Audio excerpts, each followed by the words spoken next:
All right. Well, today, as I always say, it's a fantastic one, but it really is. It's kind of a special one, by the way. It's one I wasn't even expecting on some levels.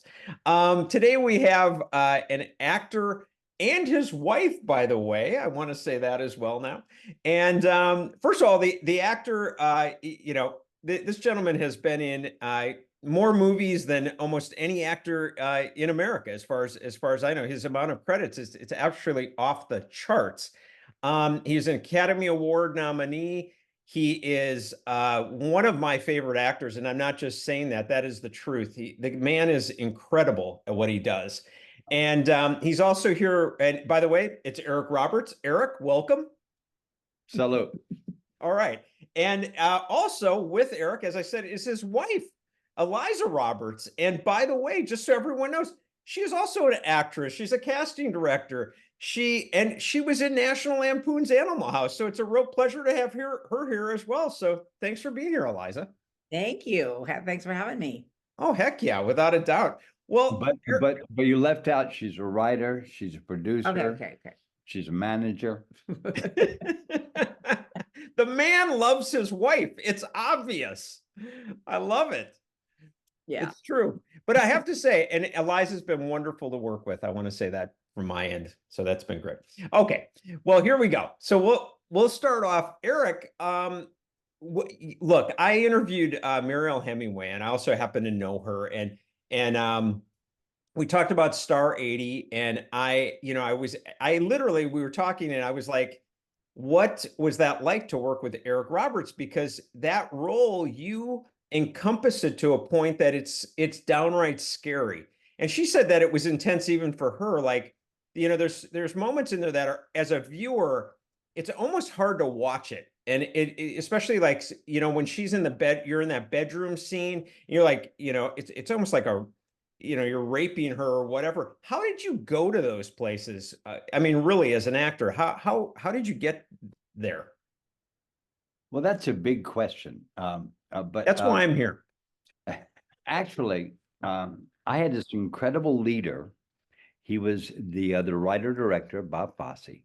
And I put myself completely in his control. I would say, tell me exactly what you want to see. And he would. And I would go execute. And he was very specific. And he was he gave me the most personal direction I've ever gotten in my career. I've said this before, but maybe you haven't heard it. It's one day I'm doing a scene on a guitar, and I messed up the song, and I said, cut. Well, you don't say cut on a Fosse set unless you're Fosse. And he said, what are you doing? I said, I messed up. He goes, damn it, come here. And he walks across this big old sound stage at Zoetrope. He walks across to the other side of it. Come here. So I go over there in my underwear with my guitar. What's up, dude? He goes, look at me. I said, I'm looking at you. No, look at me. So I get right in his face. And he said, you're playing me. If I weren't successful, do you understand? And I did. So that's the kind of guy he was. He was a dream come true. What was the question? The question was, how did you get there as an actor? How did you go to that place? Because that's a hard one to get to. It was him. He was just a gentle, direct, specific guide. And he took me on that journey because I realized, working for him and playing that part, that Paul Snider is kind of a common guy. I didn't know that. I thought those kind of swindlers were unusual, but they are not. And the only sad thing about Paul that I find very tragic and very unfortunate is had he lived, had he not hurt her, and had he not blown his own brains out, he would have been very rich, very successful, having founded Chippendales, and he would have been fine. He would have had all the things that he thought were the definition of success, but he panicked. I didn't know that he founded Chippendales. Yeah, that was his brainstorm. Yeah. I didn't know that. The other thing, when you were talking about it, that I found really interesting, I mean, I did a ton of research on you, is the fact that you shot on actual locations of where this all took place. Every location in that film is where whatever we're portraying happened in real life, from the Playboy Mansion to her house in Vancouver to our apartment in Hollywood. I mean, all of it was where it all happened. And Fosse wanted that. And Fosse spent the night at the last place where he killed her. And he informed me, and you're staying with me. I said, no, I'm not, dude. He said, yes, you are. We're spending the night. So I did, but it was ridiculous and very spooky and not fun. But that's what Fosse was like. Did that help you get into that character, being like when you were there going, wow, Snider was actually here and Dorothy Stratten was actually here? You know what I did? No, that only I could project that, but what really got me is Bob Fosse. I was like a child with a mother. Whatever that guy wanted or asked of me, I would see to it I could do. And I was just his acting slave. Whatever he was after, I was going to deliver it. And so I never gave it thoughts about how would I do this. I was just going to do it. And it was very exciting. It was very spooky. Every day on that set was a bit of a fright. And I also learned by playing him not to ever dare have an opinion of who you're playing. Just play them, be them. Don't think of what they are or not. And I learned that in 1982 about Fosse.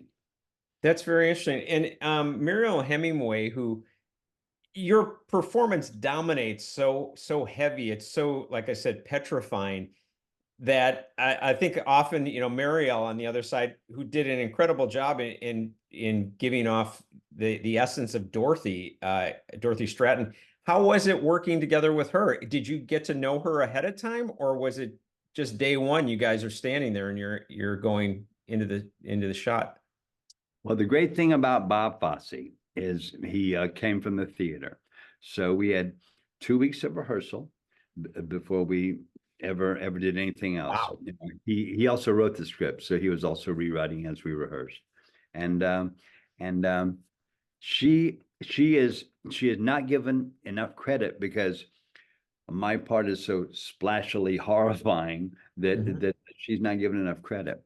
The way she plays that part and the way you feel when she comes to our apartment in that last scene of get out, don't stay, is her portrayal. It's because she's delicate and she's sweet and you don't want her to come to harm, and you know it's going to happen because it's a biography. You know how it ends. Yeah. But the way she played it, it gave you hope that she was going to maybe get away, but of course she doesn't. But that's acting. That's a performance. And she's overlooked for that because it's so delicate and because I'm so bombastic being Paul. So, but she's extraordinary in this movie. Well, the fact that the movie, and if I'm wrong on this, tell me, but I understand that it was like roughly a year and a half after it actually, the murder actually happened, that you were in production. Is that true? Yeah, well, that was Bob Fosse. He read the article, and whenever it was 1981, and then we were in production by the spring of 82. Wow. And so he went home and he banged out that script as soon as he got inspired by the story. I mean, he was that kind of guy. And as we all know now, he was also big into methamphetamine, so he got it done. And wow. I gotcha. And then, the other one that obviously, I mean, you're known for many films, obviously, but these are like, some of the ones that come up constantly. A Pope of Greenwich Village. I know you've talked a lot about it. I know you do in almost every interview. One of the things I was curious about is, once again, you have a character that you embody. I mean, I'm not just blowing smoke here. I think you are one of the few actors of our generation or whatever that is able to embody someone where I don't see Eric Roberts anymore. It becomes this character. Gary Oldman does it. I think you do it. But there's not that many. And by the way, I have an acting background, so I have some sense of where that's at. I'm wondering, when you did Pope, did you do a lot of rehearsal for it? Where did that preparation come from for that character? Because I don't know if I'm stepping out on that a limb here. It feels like you created that character. It feels more than it's just we're on the page and they said, "Hey, this guy's got this and that." You become that person. What was the process there? Well, this is going to take a minute. Are you ready? I've got so much time, Eric. I'd love to hear it. Go for it. Okay, January of that year, I'm up in Hartford doing Glass Menagerie because Tennessee Williams had just died. So everybody's doing Tennessee Williams in revival. So I'm up there playing in Tom Wingfield and Glass Menagerie, and I get an envelope with a script and a book in it.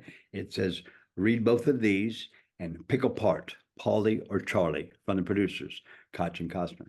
So I said, okay. So I read the book. I read the script. I read the book again. And I picked Paulie. But I picked Paulie with the idea that I was going to change how he was written. He was written as a tough, dumb, kind of funny, kind of humorous idiot. Mm-hmm. Decided, that's been done 10 million times. I've done it a couple of thousand times. So let's do something completely different. Let's have him be a mama's boy who wants to be a tough thug, but he just doesn't have the goods. But he wants to do that, and he loves Charlie. Charlie's his family. So, so that's what I prepared, and in doing so, I spent a lot of time in Little Italy. January, February, March, April, May, June, July. So we get together at the end of August, me and Mickey and the director, and we have 5 days of rehearsal. And after the third day of rehearsal, the director asked me to stay after and talk to him. So I do. And it's just me and him, not Mickey. And Mickey and I just had a great rehearsal, by the way. So I was all happy. Did you know Mickey before this? No, I had only met Mickey through this movie. Okay. So the director goes, "Why are you so skinny?" I said, "I want to be a walking spaz attack." He goes, "Why do you perm your hair?" I said, "Same thing, walking spaz attack." He goes, "Man," and he looks very dismayed. "What the F is a walking spaz attack?" And I said, John Belushi, only skinny. And he goes, no. And he has this little mini breakdown about what a pain in the ass I am. And then he goes, "This guy's a tough thug. And you have to give me that, dude, or else it's not gonna balance the story." I said, "No, I told our bosses what I was gonna do with the part, and they told me to rock out. So that's why I lost weight, perm my hair. And that's why I know every line of dialogue I have. I'm ready to go, man." He goes, "Well, I would like you to resign because we disagree on your portrayal." Oh, you've got to be kidding me. True story. So I go, well, I was going nowhere. I lived with this character for 8 months already. I loved him. I owned him. He was mine. I was not going to discard him. Mm-hmm. So the guy, well, let me think about this. Let me think about resigning. And I go up to Mickey Rourke's room, knock on the door. "Mickey, the director asked me to resign." "Oh, Ace, no." So we called the producers and we told them the story, and they fired that director. And they brought in Stuart Rosenberg, who directed a wonderful movie for us. And that's the story of it. Wow. So you didn't, first of all, that's unbelievable. That no, I don't know who that director was, but there's a fool. But in the case of Mickey, what was it like the first time you guys met? Because I put him in that vein too. Man, I'm like, wow, I love his work. What was it like the first time the two of you met? The first night I spent with Mickey alone, I said to Mickey, we had just left a restaurant and we're walking down Central Park West. And I said, when we get to the hotel, let's pull out our scripts and talk about it. He goes, let's run lines right here on the park on a bench. It was near Columbus Circle. Sure. So we sit down and he said, "You start." So I go, "Okay." And I start my opening line, blah, blah, blah, blah, blah, blah, blah. Mickey doesn't say anything. So I said it again, blah, blah, blah, blah, blah, blah, blah, blah, blah. Mickey doesn't say anything. So I go, "Are we going to run lines?" He goes, "I don't know, man, because I'm not really being moved by you enough to say my next line." Oh, what? So I thought, oh no, what's happening?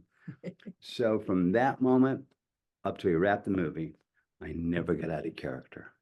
stayed in character just to protect my own feelings, just to protect my own fears, because your Mickey is an extraordinary genius of an actor, but he's his own man, he's his own process, he's his own technique, and you know, I respect and love the guy, but it's sometimes frightening.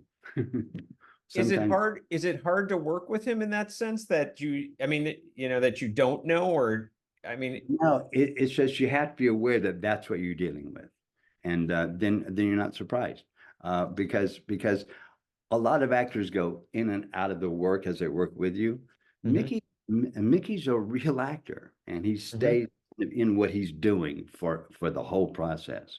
So you know, you got to play ball with him. Yeah, I mean, when I think of obviously the famous scene where you're like, you know, Charlie, they took my thumb, you know, I mean, you dominate that scene, and that scene, it only takes once to watch that and you go, I'm sorry, but that is a genius acting moment. But Okay. you're right, Mickey holds his own. He barely talks, but you spot him in the scene. You see, you can feel the emotion. You can see it in his eyes. You can feel the Mickey's a movie chemistry star. between you. Mickey's a movie star. I mean, that's what movie stars give you, and you know, and Mickey is that. Mm-hmm. Yeah. Yeah. Did you was that typical of you for a role to hold on to it throughout the shoot, or are you more the type you do it, you step off the stage and you can just be laughing with someone and it's like, hey, Eric, you ready? Let's go take two, and you're back in. I'm more the type in my old age to go in the character work and out of the character at home. In those days, as a young man, I was a little more insecure, and I felt I had to hold on to at least the tail of the character while I was playing, if not the whole suit. And with Paulie, because he's so not where I'm from, he's so not my conditioning, he's so not my upbringing, he's so not my education, he's so not anything I am. He is not Eric Roberts anywhere in his existence.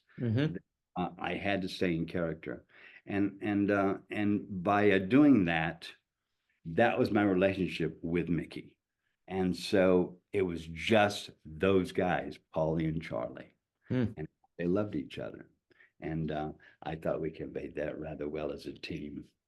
Heck yeah, you did. It's still a classic. Are you still friends, by the way, you and Mickey? Me and Mickey speak probably 3 times a month, and yes, we like each other. Oh my gosh, I love hearing that. That's cool. 3 times a month? Wow. Okay. Did you say so? Yeah, we're really good friends. Yeah. Oh, okay. I love hearing that. Loves her.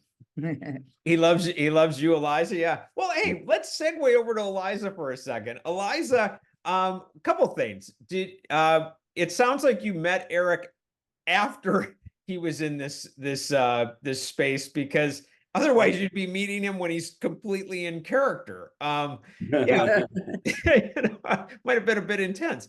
Depends on which character, but yes, that's right. Well, you know what the heck? You were really into it, but how did you meet him? And did you know it was him at the time? Yeah. Well, remember, I am an actress and a casting director and all that. And so I had an interesting awareness, and this happens a lot. I don't know if people are really aware of it, where you know someone, but you don't know them, you know of them. So I fully knew that was Eric Roberts. And I have to tell you, I had actually never seen anything he was in. I don't make those kind of movies. Yeah, because I like romantic comedies. It has to have a happy ending. It can't have any violence. That you can't feel bad for anybody. So there was something in every single movie that Eric had done that I couldn't see. So except for all bullshit aside, she has a violence phobia. I make violent movies. Yeah. And he played wow. No bad guys in the movies that I see, like none. He had done one with Rosanna Arquette called Nobody's Fool, but that was not like a huge release or anything. He guided me to it after we met, because that one I could handle. Thank goodness there was something. How ironic you marry a guy. It's funny. It's known for that. Yeah, I know. It was very ironic. Well, that doesn't mean there weren't bad guys in my life, because there were, but not in any movies. So because I needed to at least have the option to perhaps reform them, and you can't if it's already on the screen. But anyway, Eric was nominated for an Oscar the same year that my biological father, David Rayfield, co-won an Oscar with Kurt Lutke and Sidney Pollack for Out of Africa. Oh, wow. What a film. Wow. David Rayfield. David Rayfield. I didn't always watch the Oscars, but I watched that year, sort of in and out of the room. And Eric was nominated. And it was funny too, because when they were going through the names, I even said to myself and to my, at the time, boyfriend, oh, he should win. He's amazing. I didn't even realize till I met Eric that I just had a sense of him being amazing and intense. That was the word. I never actually seen him do anything. But I knew he was a star. He certainly had star quality. There were enough interviews out there, you know. Yeah. Anyway, I was in Florida and New York doing a film called Chains of Gold with John Travolta and Benjamin Bratt. And it's all ironic because later, you know, he was part of the family for a while and sweet, wonderful guy. And I was being flown back to LA from New York on MGM Grand Airlines, and Eric happened to be on the same plane flying from New York to LA, and he was going to be going to Europe. So was I. But anyway, we were seated next to each other. Wow. And that's how it all started. We were trying not to talk shop. Because we both had scripts. Yeah, we're trying not to talk shop. Just interject one thing. We close our scripts at the same time. We kind of have to talk. Go ahead. Oh, yeah. Boy. That, you know, we're trying not to. It's just that I had 2 small children at home, so I had absolutely no reading time except on an airplane. And that is, to this day, Eric's favorite script reading, you know, fashion is on a plane. There's something, you know, the distractions aren't there. The phone, in those days, there were even less distractions. There was no Wi-Fi on a plane. There was no Wi-Fi. Right, you can't text. You can't do anything. Just, yeah. No, this is 1989, mind you. Yeah. So, but basically, eventually we got to, he had a cat with him and he had a big bottle of water. And so I thought, oh, he's not the characters he plays, which I'd still never seen, but he's not the characters he plays. He drinks water. He's not drinking alcohol. He has a kitty. He has a kitty cat. Oh my gosh. So I thought maybe he's more accessible than it seems, and then we got to talking. It was like chatting with a girlfriend. I mean, it was like chatting with, like, gossiping with a friend. It was so much fun. And then I'll tell you this part, that as soon as I got home, Jeffrey Dean Morgan was, I'm telling it a little differently from you, but that's okay, was babysitting for my kids while I was out of town. Wow.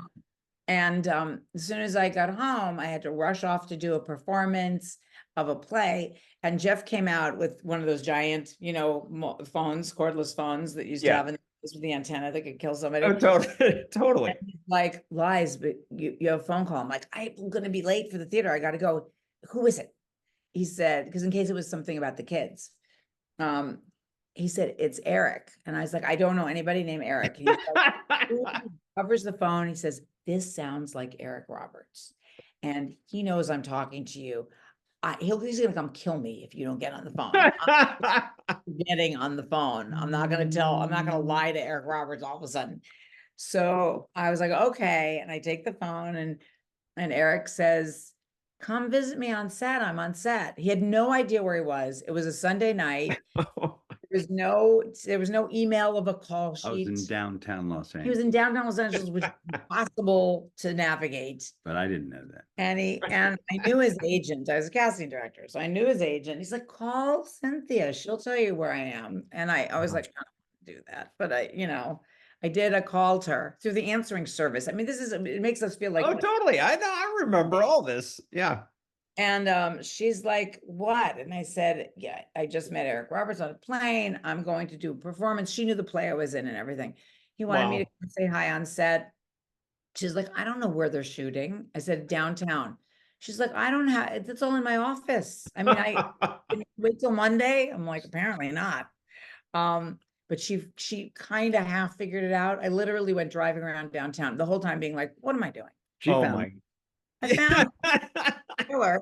I mean, there was a million trailers and there wasn't so much filming going on in those days. So the one base camp was it.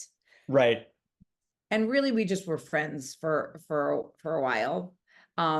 We were, he played bad guys. I was like, I don't know. She didn't like that. You know, it was like for about 8, 10, 12 years after Star 80 was out, I Mhm. would walk down like 7th Avenue in New York, and I would see somebody a block and a half away, a woman, look Yeah. at me, stop, recognize me, and then cross the street away to not have to pass me. I would see that happen 4 times a month. Oh, And wow.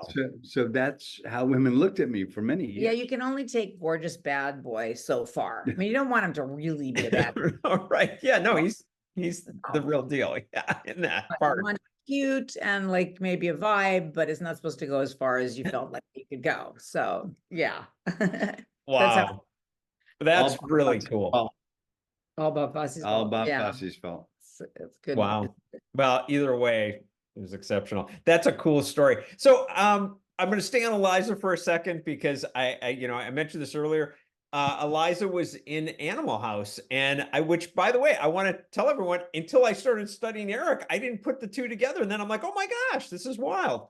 So Eliza, what can you tell us about the shoot of Animal House? Because obviously, as we've talked, everyone knows that. Everyone knows that movie. Yeah, What everyone was knows. that like? It was amazing. I had done a movie called Schlock when I was 17 for John Landis. It was it's made sort of a resurgence because of Animal House and because of the other stuff that John Landis has done, of course. But I was in Schlock, and John and I had gone to the same high school, but several years apart. He was older than I was. But he was in England and when I was doing the Crucible in England. I was living there as a Wow. kid. And he saw me, and then when I came back and I was in college in California, he tracked me down and offered me this role in Schlock for $50 a day, 25 deferred. First of all, I didn't know what deferred meant. 25 deferred. But I I was like, love it. that's a lot more than I'm making babysitting. And I was like, right? So I did Schlock. And then when Animal House came about, John called, he called me at home and he said, I'm doing a movie. I want you to play a part because she has to take her shirt off. And we're old friends at this point.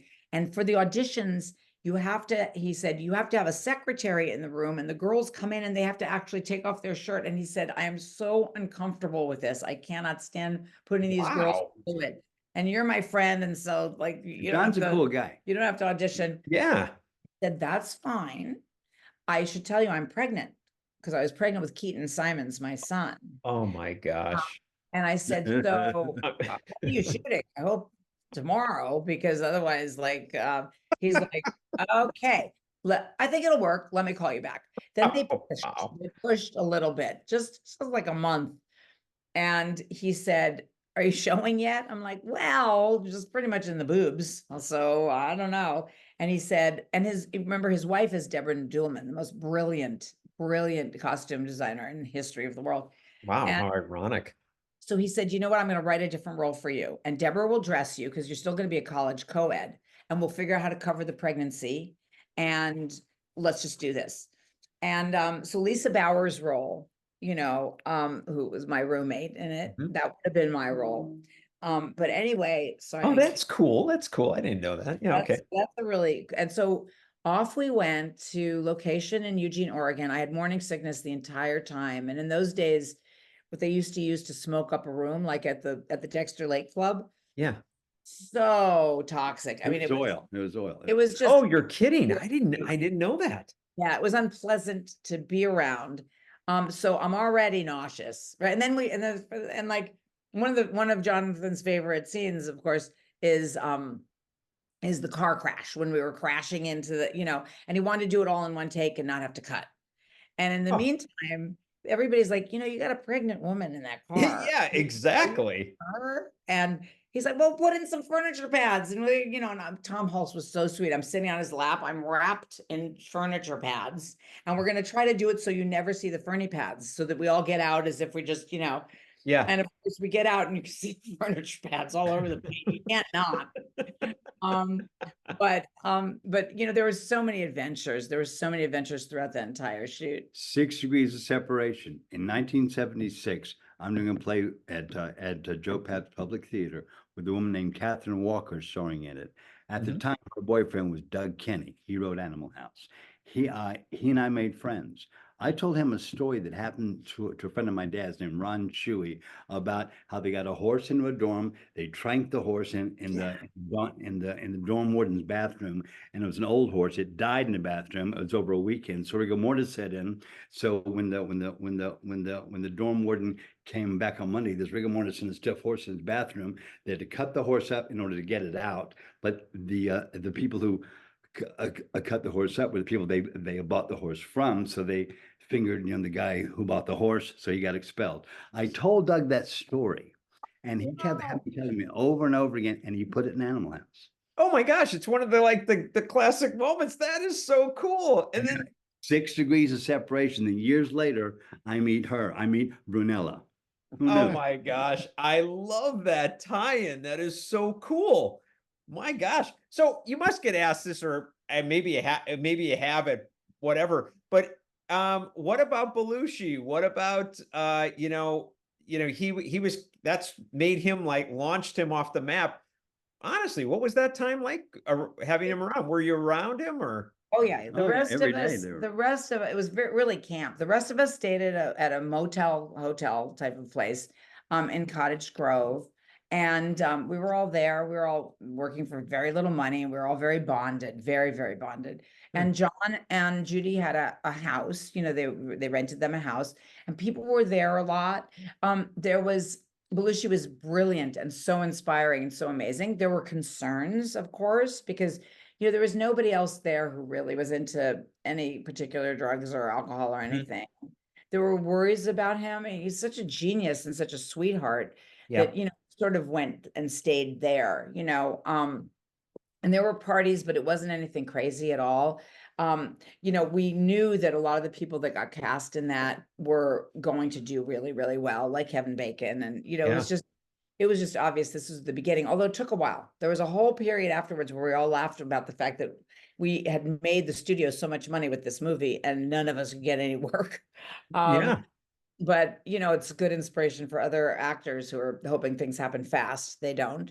But so Belushi was amazing. And, you can improvise a lot with Landis. But there was such an incredible Belushi, Matheson, and John, just their brains never stopped, and they just would feed each other and feed us stuff. And so much of that movie just happened on the day, so much of it. In the moment. Absolutely in the moment. And it's continued. Keaton, my son, who's now a recording artist, we all were invited to go. Keaton Simons. We were all invited to go for the 40th anniversary of Animal House in Cottage Grove, which is still a shrine to Animal House. Dexter Lake Club. Keaton played there with Otis Day. Oh, come on. Is that cool?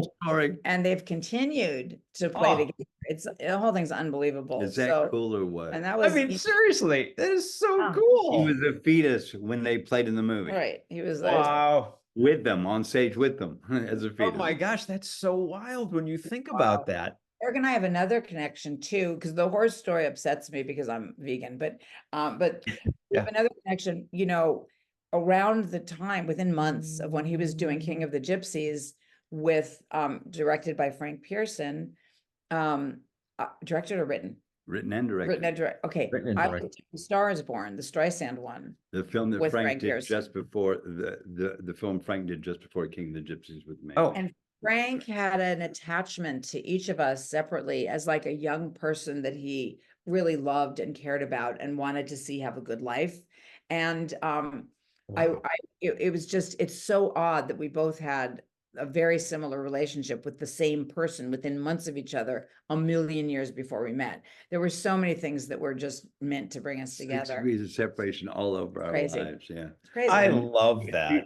She also casted the Broadway play A Streetcar when the revival, and they offered it to me, and I turned it down. And she said, and I told her, had I met her, she would have taught me into it. But I turned it down because Jim Marlon Brando did it. So I'm not going to be, compared to Brando. So that's why I didn't do it. But she would have talked me into it. I would have talked him into it. I'm sure you would have. I'm still mad about that. I still want to walk back and fix that one.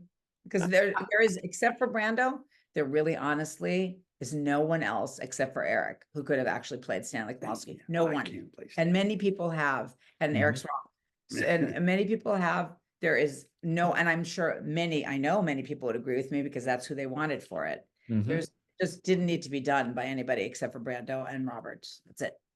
I gotcha. I gotcha. And by the way, I'm not just once again just saying that. I agree with her. I think you would have been incredible. You're one of those Both of you are comment, man. I love you both. Thank you. It's true. Okay.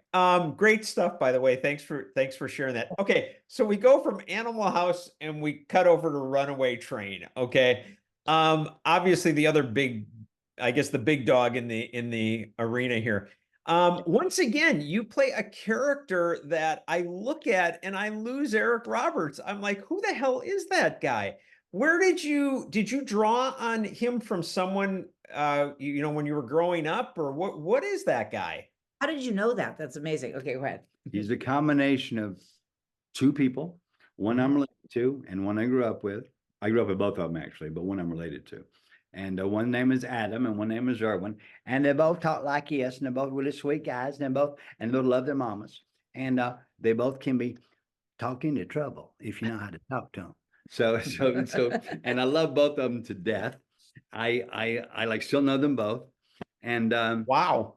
they're the guys that I melded together into Buck.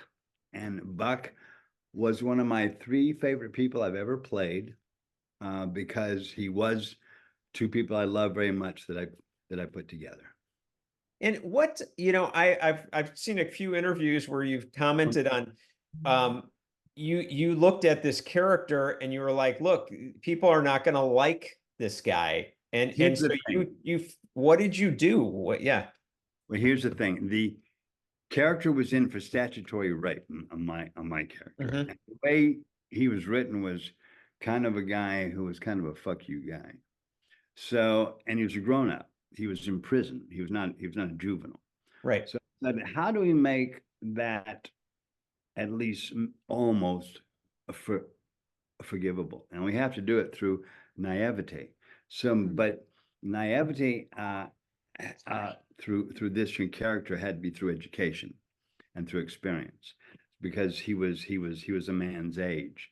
So I raised his voice, so he's up here talking like this and not like this. He's up here talking like this, and I gave him a Southern accent because it's just kind of appealing and kind of childlike. And I thought it'd be fun to hear him talk like this again. John's very deep thing. So I raised my voice and I made him not dangerous except in the ring. When I was boxing, it kicked Danny Trejo's ass. But yeah, I realized you can't play a guy in for statutory rape who is a lech. You have guys in for statutory rape who made a boo-boo, so that's where I went. I got you.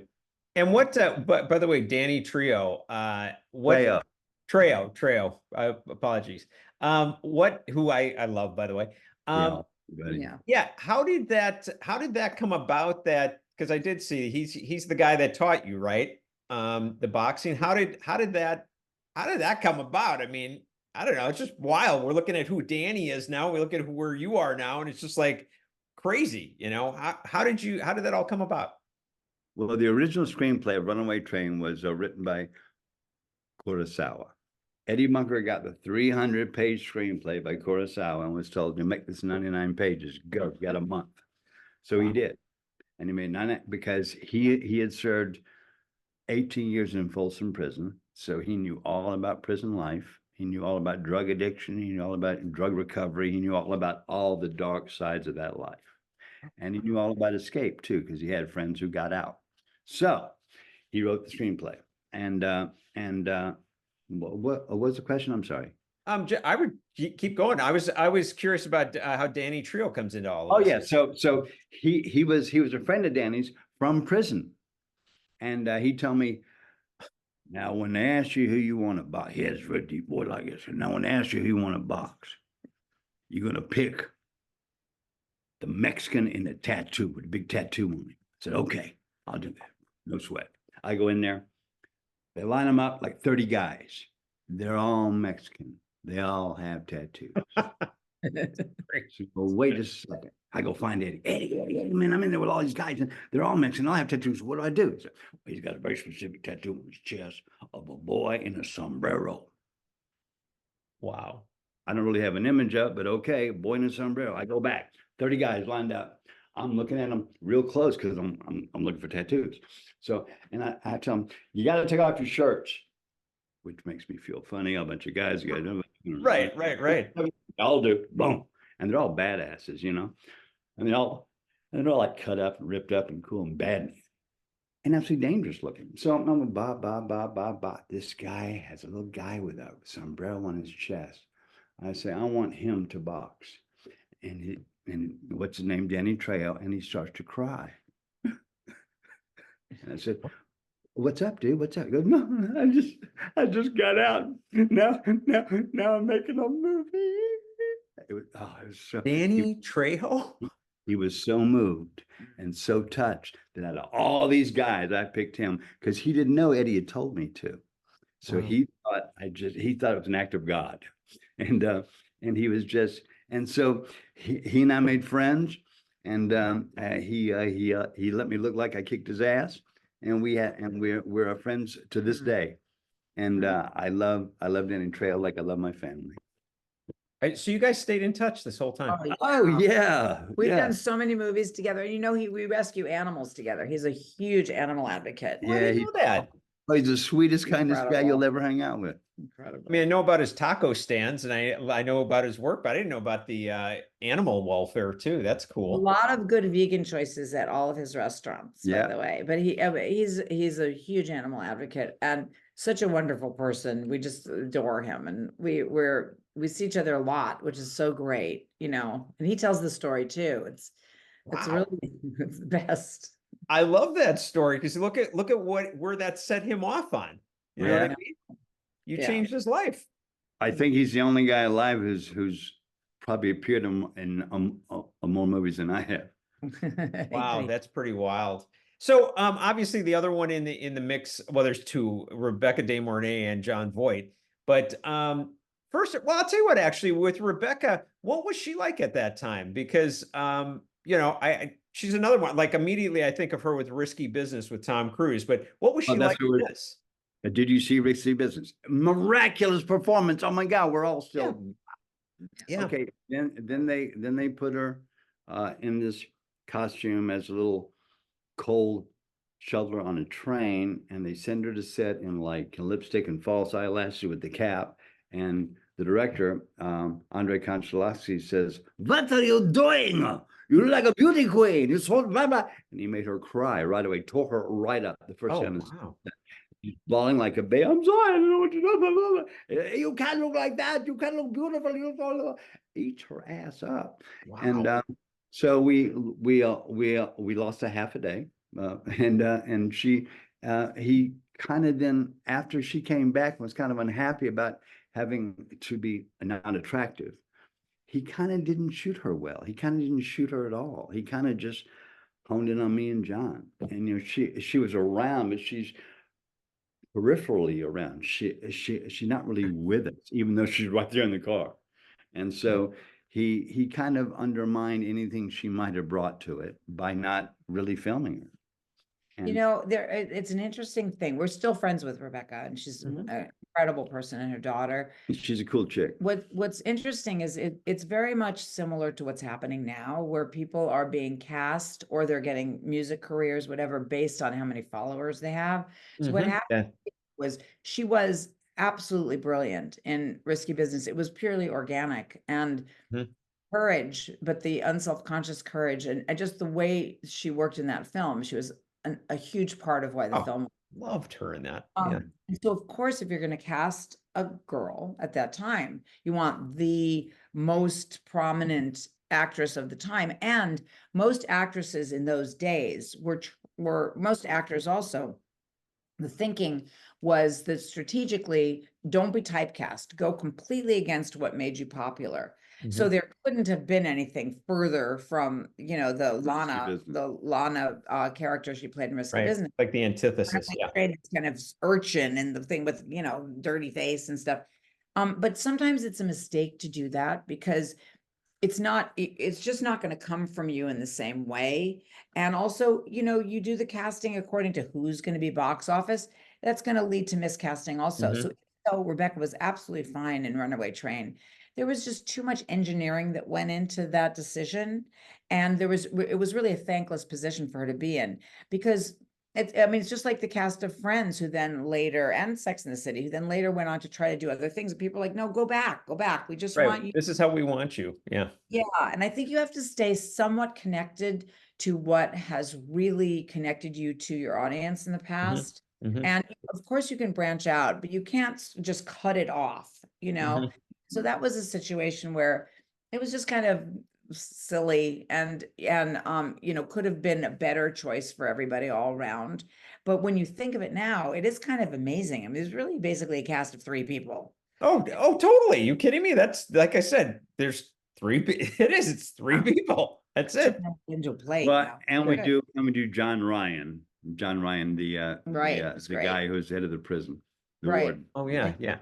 And the popularity, the interesting thing about Runaway Train, one of the things we feel honored by, is you find out all these years later from some people who weren't even born when the movie was made. Mhm. Robert Pattinson and Quentin Tarantino, and several film festival people and tons of other people, but they have consistently shown that film at special showings or gone to other people's special showings just to see it again in a theater with an audience. I mean, Yeah. it's mind blowing. It's so cool. Yeah, I mean, you don't just Heck take. yeah. That's just wow. I mean, Eric was in. Well, both of us were in. Good times, good jobs, good times, I guess. The one that was done with Pattinson, with those amazing brothers who are the directors, and not the Pate brothers, the other group of brothers, Yeah. the Softy brothers, Softer Okay. brother. from Yeah. whom such amazing Benjamin, genius. But we both were in that movie. We actually were cut out, and they used the real people who are Oh. not actors, because for those roles as a bail bondsman and his wife assistant, Oh, how wild. recognizability factor was kind of in the way. It was actually a brilliant idea that they actually switched to the real bail well, it's bondsman, smart of them. whose shot Wow. we shot it. Because I'd have been a distraction as Eric Roberts as bail bondsman. Yeah, It's like, what's he doing there? Yeah, it was Oh, I not. get you. But Yeah. part of the reason that even happened to begin with is because of Pattinson loving Runaway Train so much, and just feeling like it would be really exciting to work with Eric. I mean, these things are just, and for everyone that you know about, there's millions you don't know about, and it's so humbling. It's exalting and humbling at the same time. It's really cool. Yeah. Oh, heck yeah, without a doubt. Well, obviously we got to talk about Jon Voight before we go away from Runaway Train. First of all, were you familiar with John prior to shooting it or not? I was a huge fan, if from nothing else but many things. Mhm.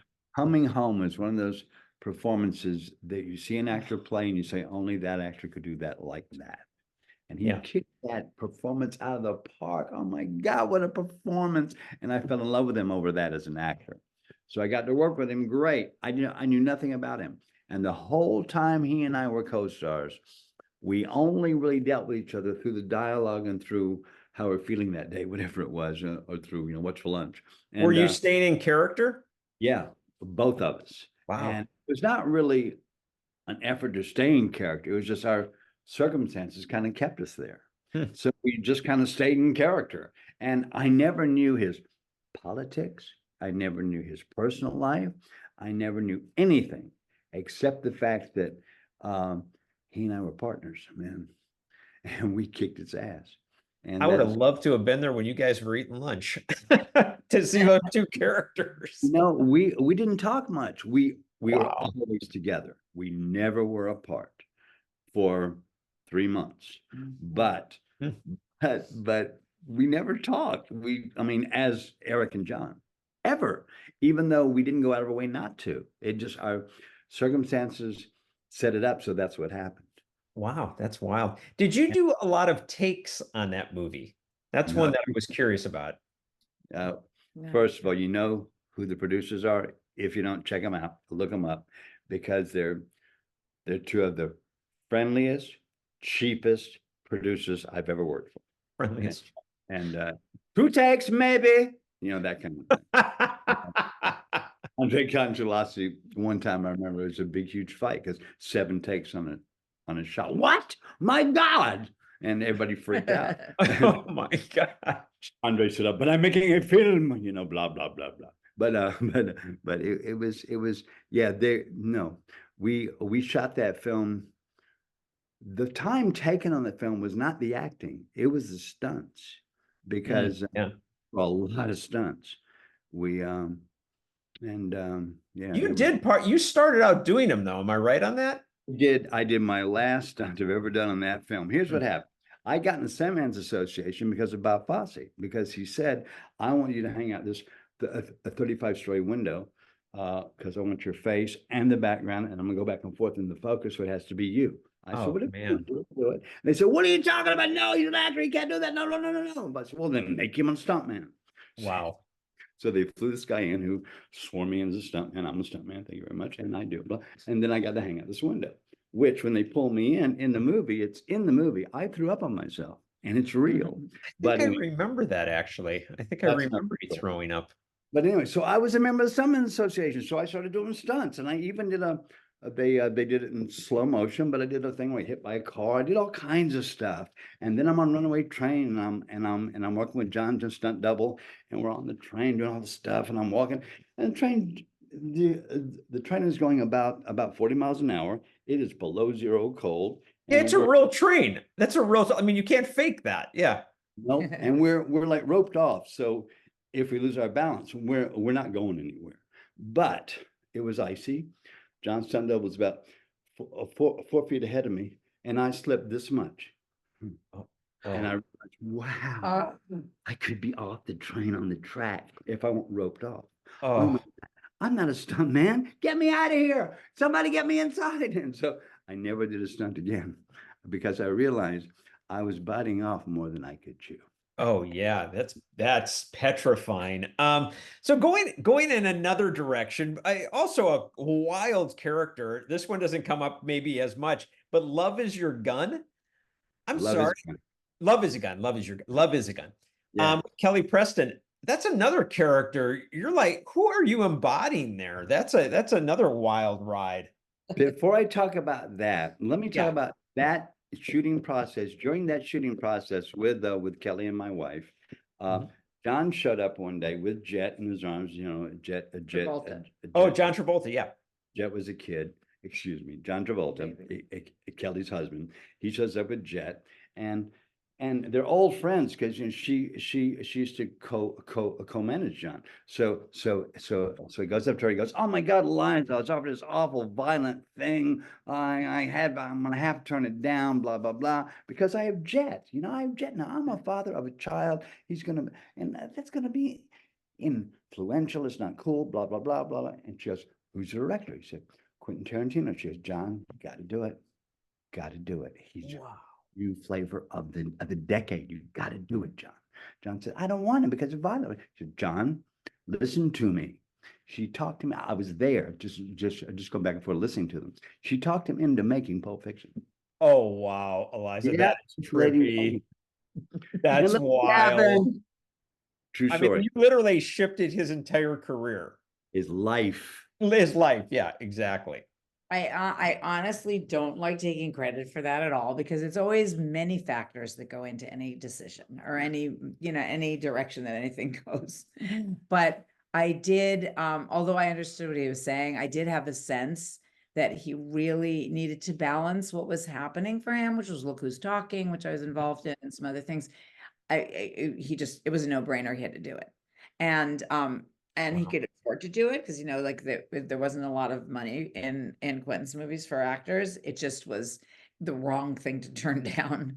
But I also was very compassionate with. I understood that feeling that comes over you, the paternal or maternal feeling, where you're like so purified, and you can't imagine doing anything, you're just touching any world of ugliness, because you have this precious being. But I think because I was a mom and so devoted to my kids, he realized that he could sort of listen. And believe me, there were plenty of people who were, key in talking him into not making that mistake. But Wow. Yeah, but you guys were close. there's a good opposite story also for Look Who's Talking. Sure.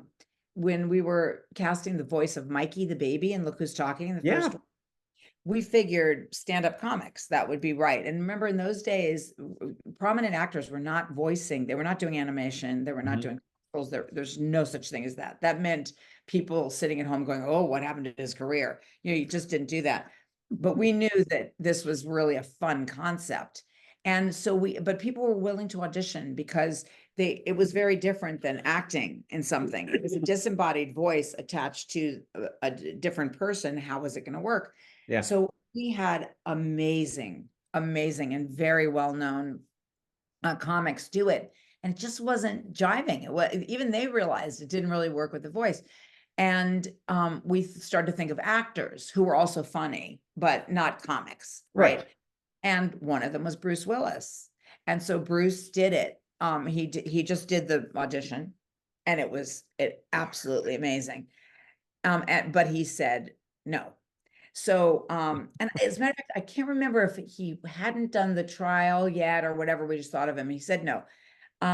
So at that time he had one child, Rumor. She was just a baby, right? So I went to Bruce, because I was peripherally working on Moonlighting also. And I said, no.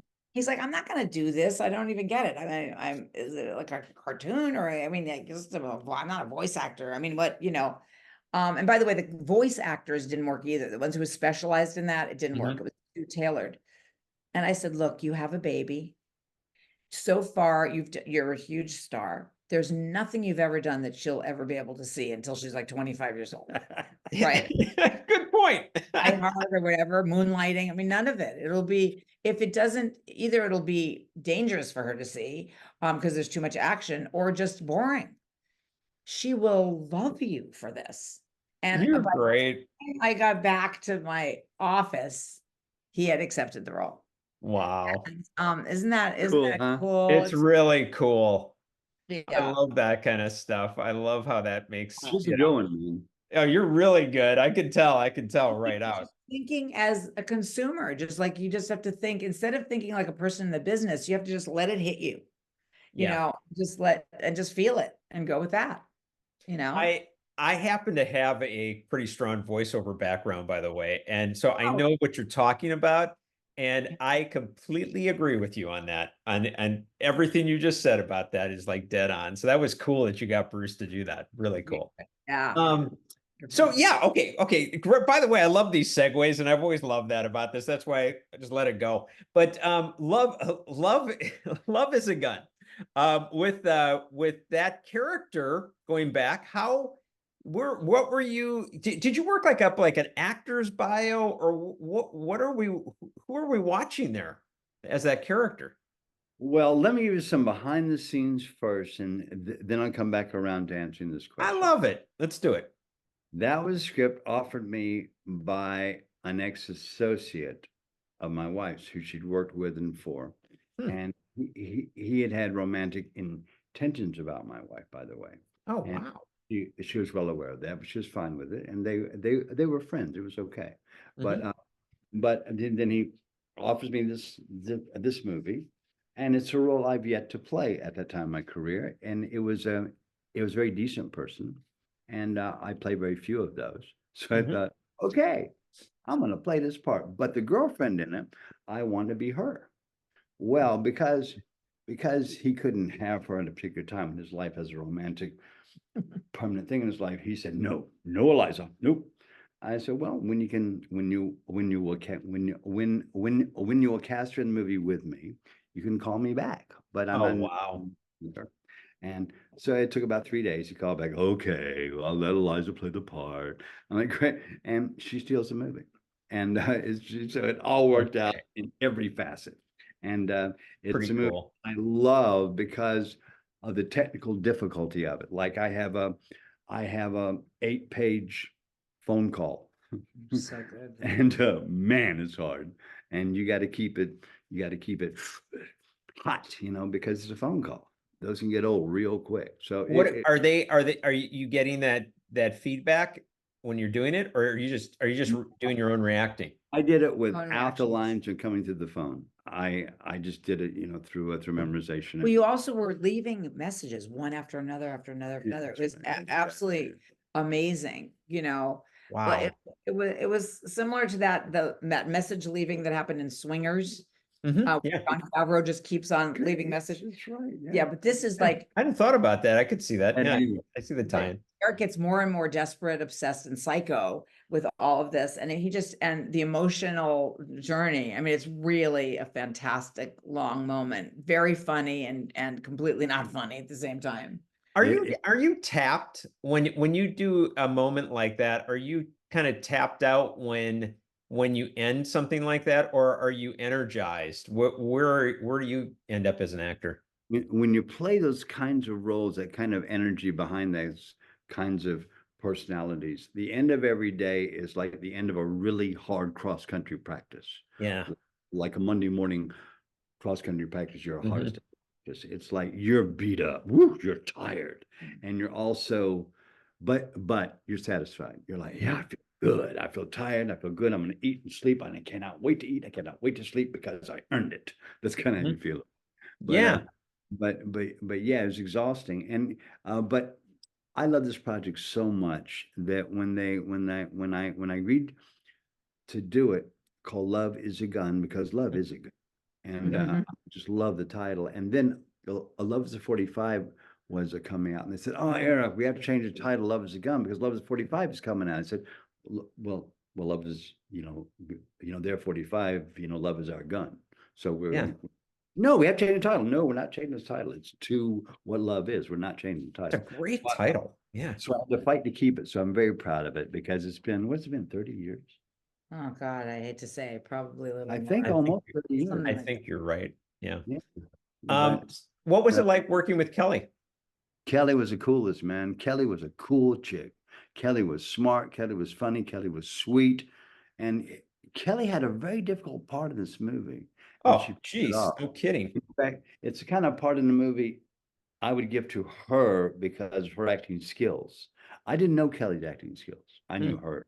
And I would have cast her as another part if I just knew her as an actor, because it's a much harder part. I can kind of see, I mean this, I can kind of see where you're going with this. I can, because that is a wild part she ends up playing. Yeah. It's hard, and it's a hard part because it can be flat. It can be two-dimensional. And she filled it up. But the wife stole the movie, but that's okay. I love you guys. You play off each other. And I agree, by the way, you did a great job, by the way, Eliza. I totally agree with them. Okay, the other ones, well, by the way, we never talked about King of the Gypsies. How did that, because you kind of went, and by the way, I'm just blanking out. I'm trying to think where you were before then, but I kind of felt like that's when I knew Eric Roberts. I felt like that's when I started to go, oh, wow, who the hell is Eric? Who is this guy? Like you jumped like into like the consciousness. Did you? Well, that was my first movie, and I auditioned 5 times. I screen tested, and then Frank Pearson played the screen test for Dino De Laurentiis and said, "That's what I want." And supposedly the story goes, Dino said, "Why wouldn't you? Let's cast him." And I got the part. Whew. You auditioned 5 times for that? Yeah, I'd read 5 times for Frank, because Frank also wrote it, but I didn't understand this at the time. But when a guy is writing, he's also directing. He likes to hear, when he here's an actor that he likes, he goes home and he writes something for that voice that he heard today. Wow. He would come back with other stuff for me to read, and he just wanted to hear me go from love to anger to like sentimentality, and so he would give me these extreme different scenes every time I got with him. And I think he just wrote the scenes, just the night before I would audition with them, because he was that kind of guy. And so they weren't necessarily auditions. They were kind of like he's fleshing out the character, but he kind of knows he's got his man. And he's working on his script. Yeah. He was a writer director, and he was a great writer. He was an incredible writer. Oh my God, the dialogue he gave me. And he was also the humblest, sweetest, kindest, softest man, but Wow. intelligent to the nth degree. Wow. I've got a question. I got a question for you. And once again, I don't know if this is going in wrong direction, whatever you want to say. You have your background and it's pretty public knowledge. You had issues with drugs and you're clean and all of that. And we could talk about that and that's fine. But the one thing that I have to say is I'm looking over your career, I'm listening to you in interviews, I'm watching things, and I feel like acting in itself is the drug for you. Like I feel like we say, hey, my gosh, he's done so many films. It's like I'm reading and I'm saying, oh, sometimes he's working on 2 different films in the same day and all of that. Do you feel like for you, acting is also kind of like a source of life?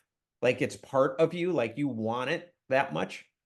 Well, the love and the devotion and the comfort and the satisfaction I get from my work.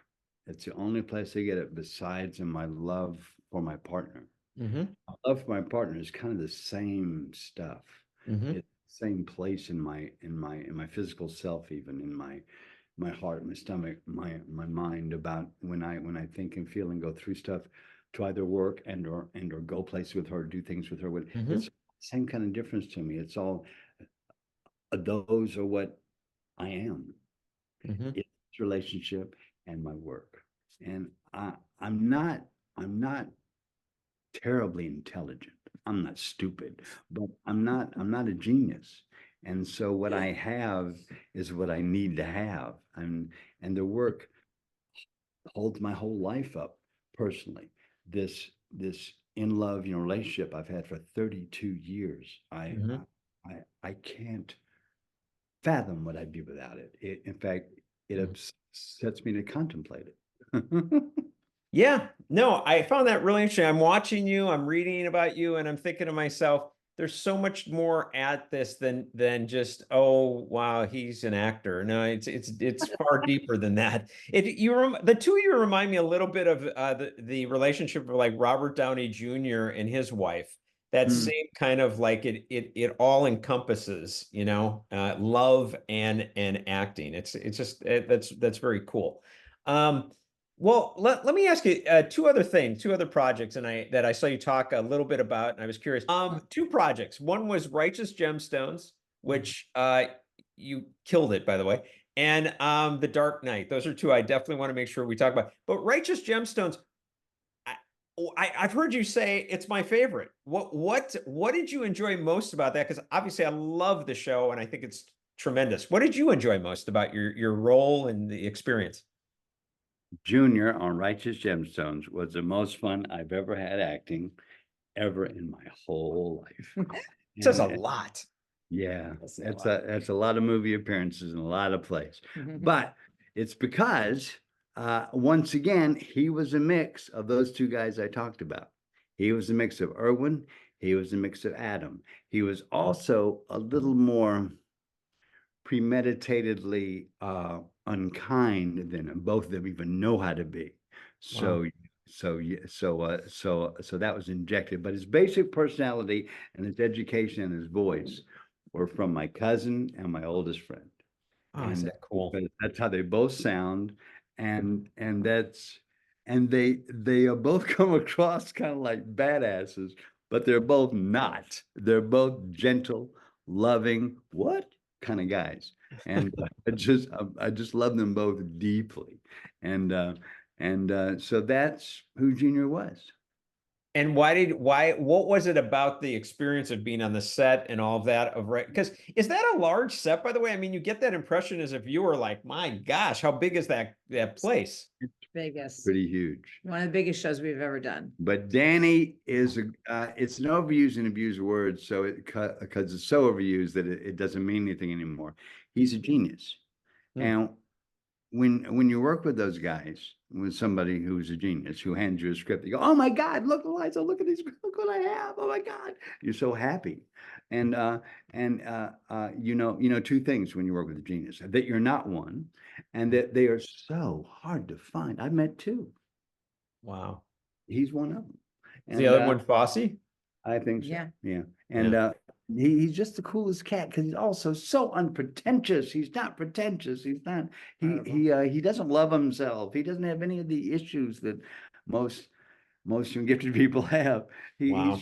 He's just a wonderful down home cool cat with a huge talent. What's the vibe offset? Like what is that like offset being around these guys? Well, it's bad and good. The bad part is because they have a fraternity, those guys who do that show.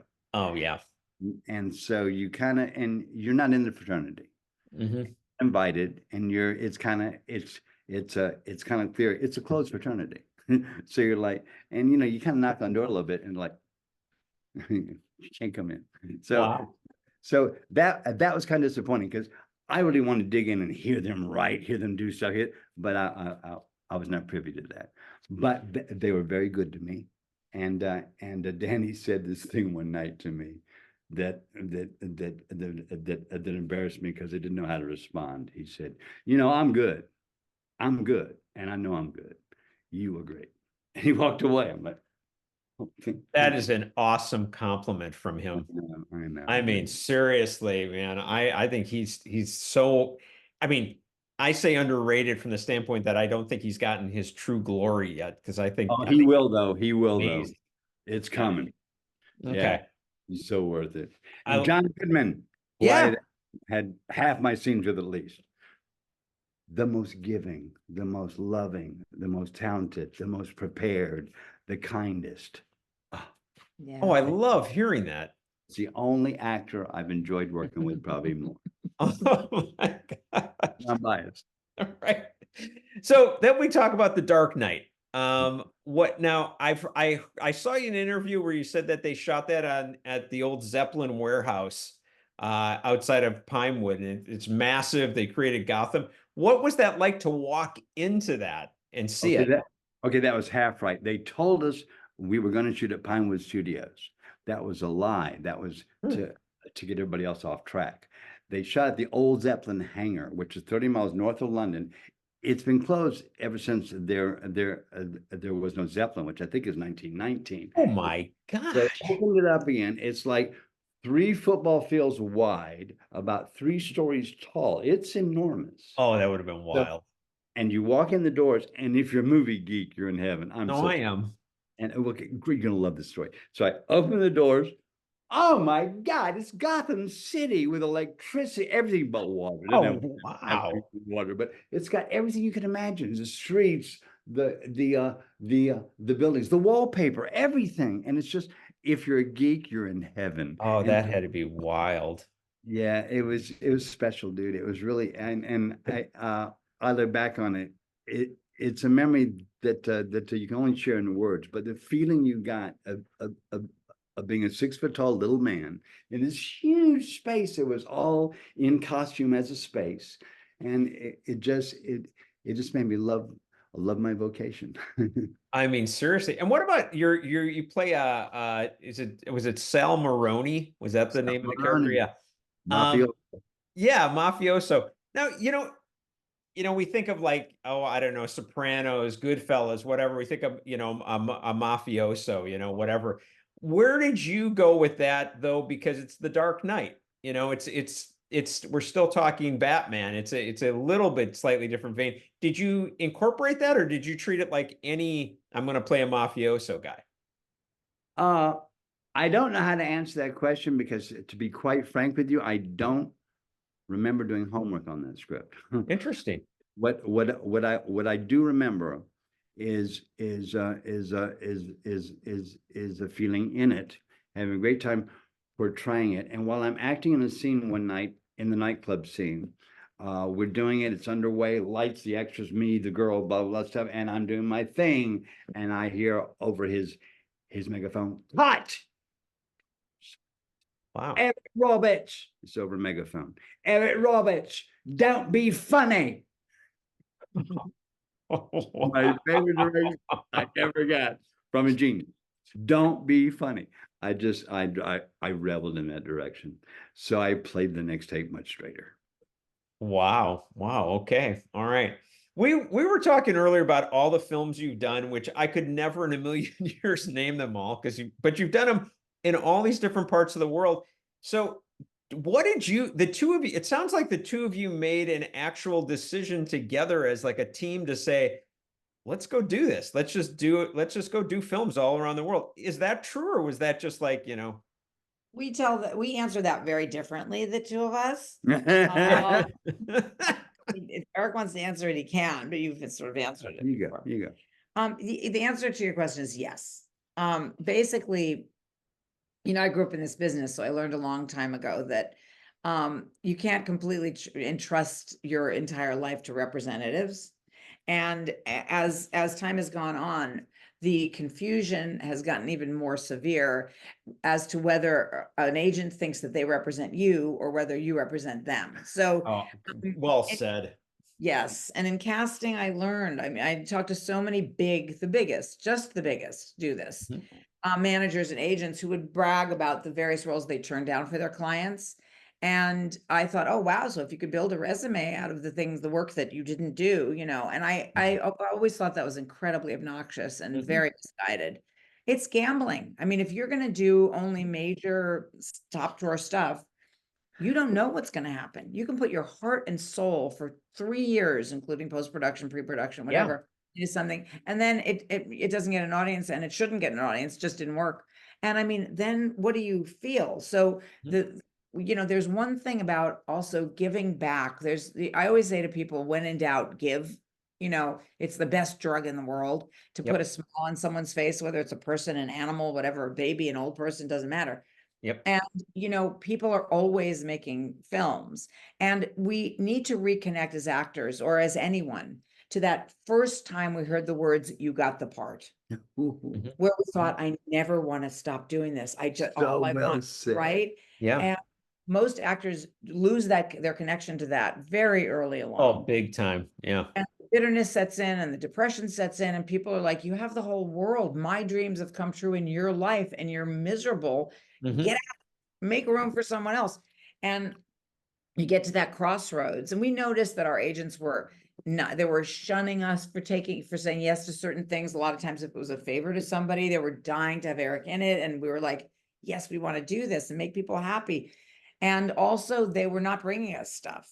And I realized there was a lot being offered.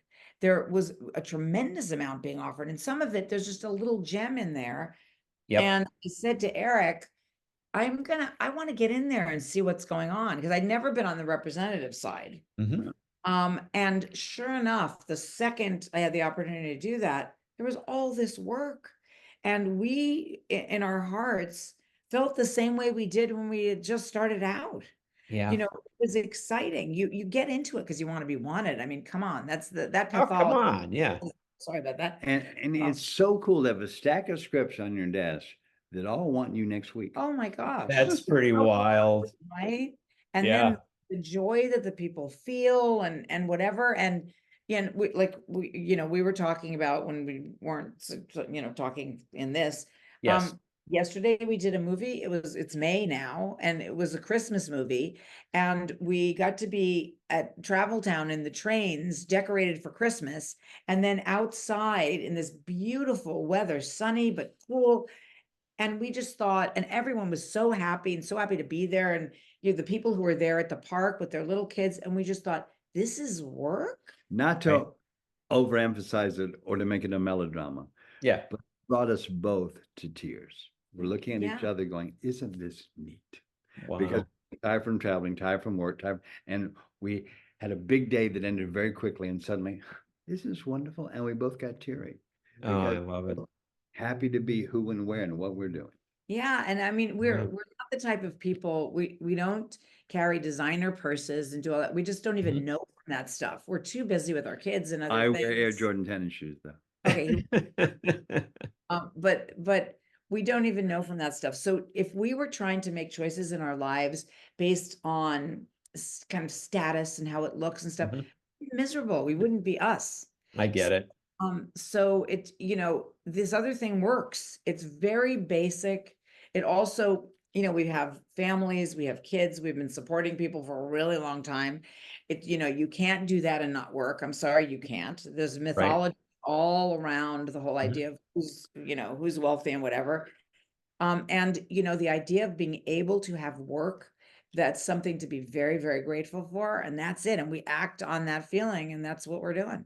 It's awesome. I Yeah. absolutely love it. And I saw, I think in one of the interviews, you said you went around the world twice doing this, just Yeah. Oh, we've shooting been out the world films. a couple, We've 3 been times. everywhere. Oh, yeah. I Like mean, like it's so like crazy. like there are 194 countries. I think I've been to like 117 of them. Yeah. Wow. Yeah. I mean, it's almost amusing when you look at Eric's schedule. Like we're talking to you, and as you know, when we were trying to schedule this, he's here for like 2 days, and Right. then 2 places in Texas, back for 1 day. Then we both go do a movie together in Long Island, and then we have to go into New York City, and then he goes to Budapest. I'm not kidding.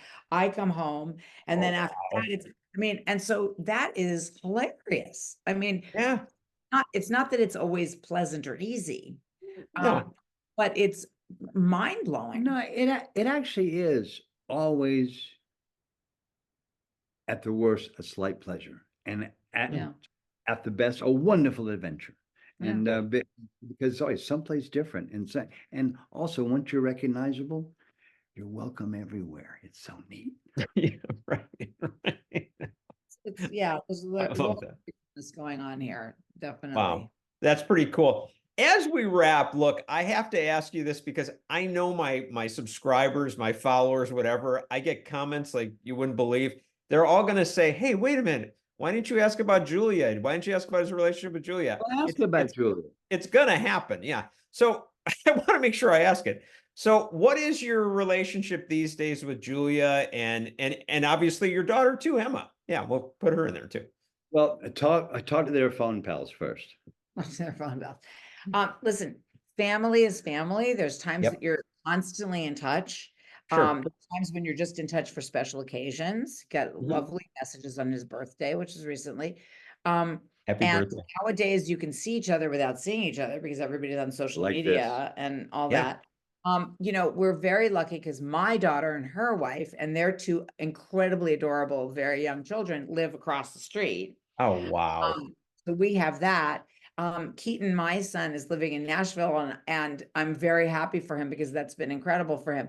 But I miss him, we both miss him terribly, terribly. We're super, super, super involved with our kids and family, my family and his. We're very, very involved. And there's definitely, as with any family, everyone views things differently in a Of family. course. Everyone views things differently.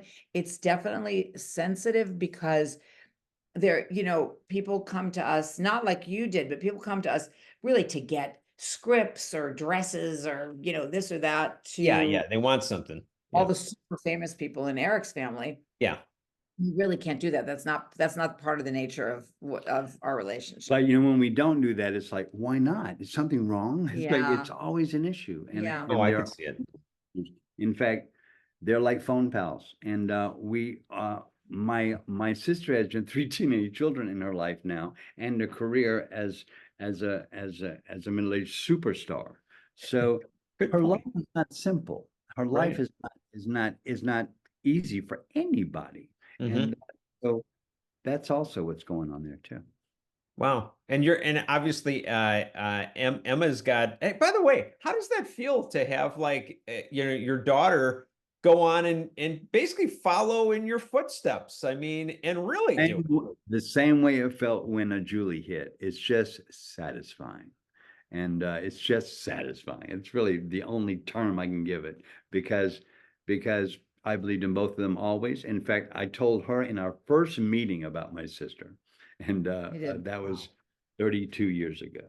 I mean, it's satisfying. And the only 89. Yeah. The only place there's an issue with my sister and I is with other people because no, there's not.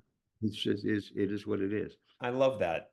I'm crazy about it. And we also have to remember that we have another sister, but she's not famous like Julia and myself, and that's Lisa. and what? She's kind of famous, but go ahead. Is she on the West Coast or is she in the South? She lives in the East Nobody's Coast. in the South Oh, End. East Coast. Nobody's in the South anymore.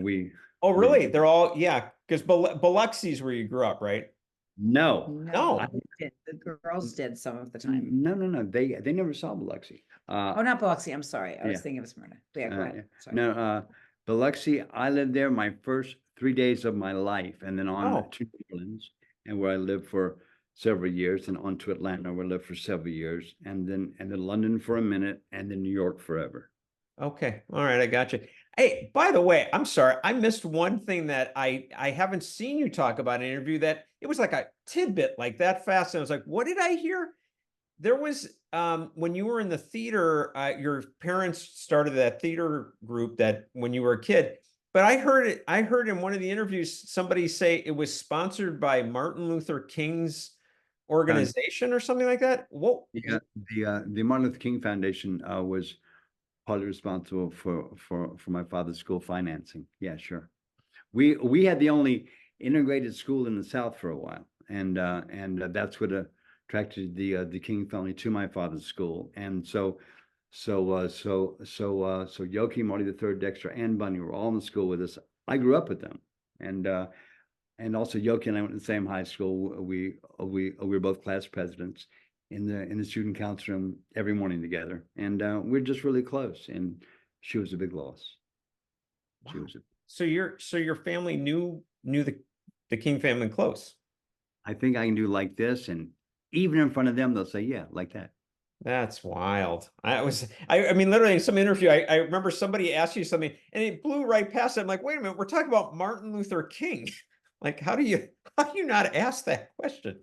On my 10th birthday, we're doing a play called The Tales from Uncle Remus, and it was, Brer Rat, Brer Fox, Brer Bear Yeah. characters, and Yoki was Sis Alligator, and I think Marty was Brer Bear. Dexter was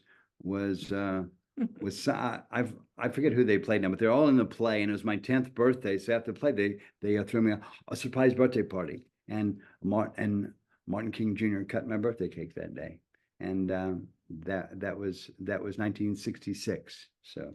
And Eric about to do a movie with Donzelle Abernathy, Ralph Abernathy's daughter, who also, I mean, that whole group were all attendees at the school.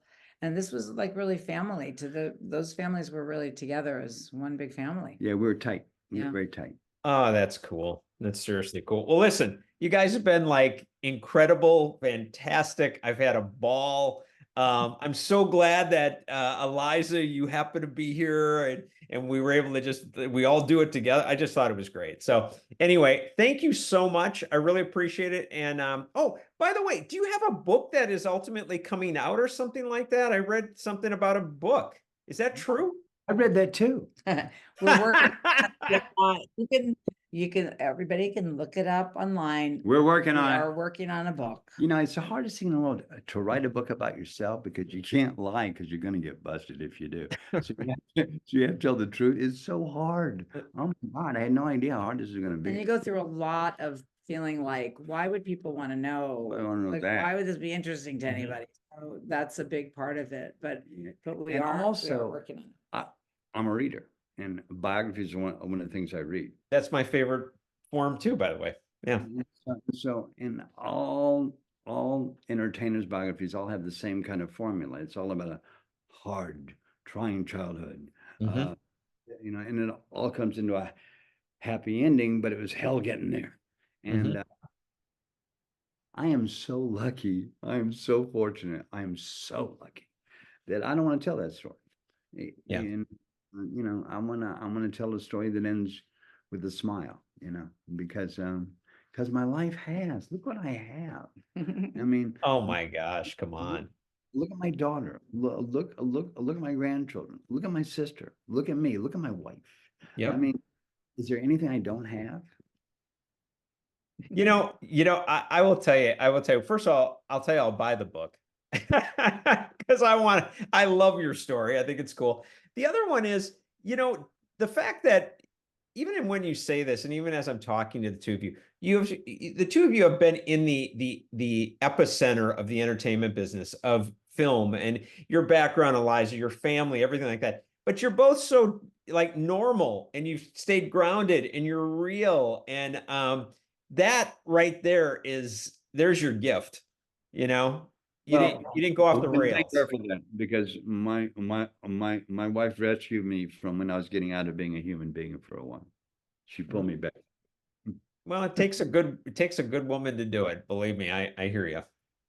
Yeah. All right. Well, listen, guys, thank you. Really, really thank you very much. And when I release it, I'll send it to you as well. I love all the balloons. I know they're always on, and we don't even know why. We didn't turn them on. That's so funny. They just showed up. I'm like, wow, balloons. Okay. Yeah, and it happens the oddest times. Just happens. Yeah. It was happening on QuickTime, and now it started to happen on Zoom too. It's weird. Yeah, we don't know why. We don't know why. Okay, that is a first on my show. I'll say that. Okay, well, great. I will make sure to send you the link once I put this out there, and we'll communicate that. Okay, all right. Good. Bye. Thanks so much. Wishing you the best and safe travels. You Thank too. you so much. Okay. All right. Bye. Bye-bye. As always, thanks for listening, and please hit the subscription button and the notification bell so that you can be notified when I have a new episode. And also go check out some of my other episodes, like Jerry Mathers, Henry Winkler, Judy Norton, so many. Enjoy.